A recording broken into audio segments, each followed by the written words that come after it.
I hate the word stupid. Till today, it kind of hurts me when people say it. I mean, it's such a mean word. My hate for it started when I was in primary school. I had one of those nasty teachers for science in the 2nd grade that just used to throw the word around. And because I disliked it so much, I did everything I possibly could to ensure I wasn't called stupid. But on an unfortunate occasion, my friend and I were looking over our homework on the bus when the bus driver made a sharp turn and my Ribena spilt all over our papers and onto our dresses. It was so much that it bled out the ink on the pages. Now, me not being able to hand in my work wasn't totally my fault. I had the evidence all over my dress. But when I walked into class, my teacher had the audacity to say that I was lying and then proceeded to call me stupid. In my mind, I was like, how dare he? I make one mistake and that's supposed to define my intellect. Even worse, I had done the work. This incident recurred in my schooling life. You make one mistake and all of a sudden you're made to feel stupid. If you weren't that one kind of smart, you know, the kind that put their hands up all the time, calculated things as quickly as possible, consistently got the good grade, and didn't spill their juice, then you were smart. I've had some really good times in my schooling life, but just like anybody else, I've had some really awful times as well.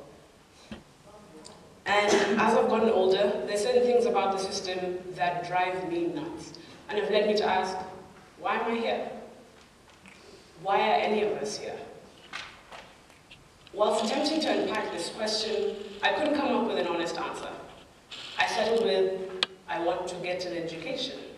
But to be quite frankly honest, I don't really know what that means. So instead of getting lost in the world of ifs and whys, I came to terms with it. Whether I like it or not, I'm here. So I'm not urging you to start a revolution to demolish this education system, but rather I urge you to think critically about why you are here and to be active in your own learning. Firstly, don't let yourself feel stupid. The education system is more achievement-centered than content-focused, and at the end of the term, I ask, what did you get in terms of points, rather than what have you learned? Because it's about getting that A, or that 7, or that diploma. But your intelligence doesn't have to be defined by a number, or within the confines of a classroom. But we're all good at something, so maybe your intellectual capabilities lie there. What if our syllabus included things like cooking, or creative writing, or imagination class, or survival skills? I don't know, any one of those things. Don't you think it'd be kind of different? Anyway, what I'm trying to say is it's not about what the system deems you as, but rather what you deem yourself as. The best advice I got from a friend in a subject I wasn't doing too well in was, just tell yourself you're good at it. And funny enough, my grade improved a lot. It's easy to get caught up in the short-termness of school, whether it's your test score, or your term grade, or your ranking. By all means, they're important, but they're simply a means to something else. And what I think is more important is making progress. Now, my favorite person in the world is my little brother, Kwesi. And if you haven't had the opportunity of meeting him, I'm sorry to tell you, but you're missing something in your life. Anyway, at Kwesi's school, at the end of every term, there's an opportunity to win awards. There's the Attainment Award, and then there's the Progress Award. Now, Kwesi has won the Progress Award 3 times in a row. I don't know what the other kids in his class were or weren't doing, but 3 times in a row is a lot, and I know if it were me in that particular predicament, I'd be upset with just that, the Progress Award.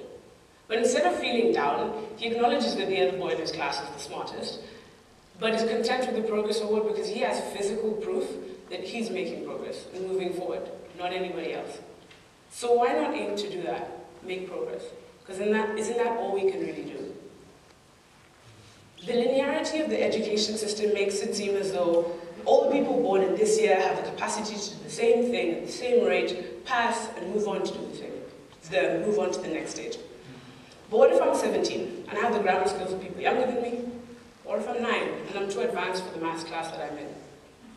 Also, the education system has narrowed ideas of learning. We're made to solely associate learning with whiteboards and tedious assignments and classrooms.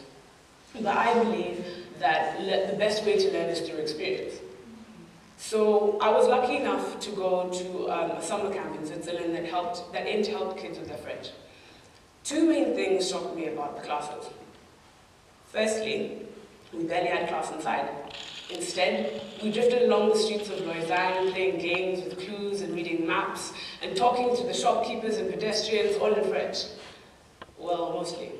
And then, secondly, our classes had students with ages ranging from 11 to 19. I was quickly humbled when we had to correct our work in pairs. And my partner was an 11-year-old boy named Lawrence. Now, one may have assumed that I was doing all the talking and correcting because of my age, but no. He stood over me, denouncing my grammar and my spelling. And when he himself was stuck on a question, I assumed he was going to call one of the older girls or guys in our class, but no.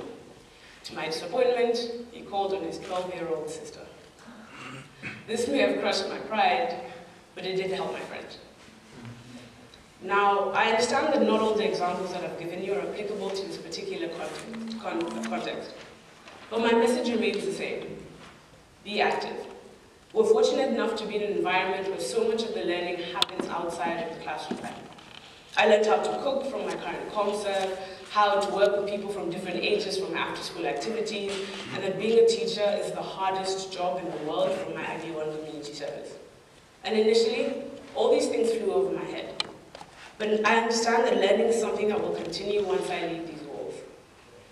The things we learn shape who we are, and I care about the type of person I'm going to be 20 years from now. So I want to take charge and decide what I acquire and why and how.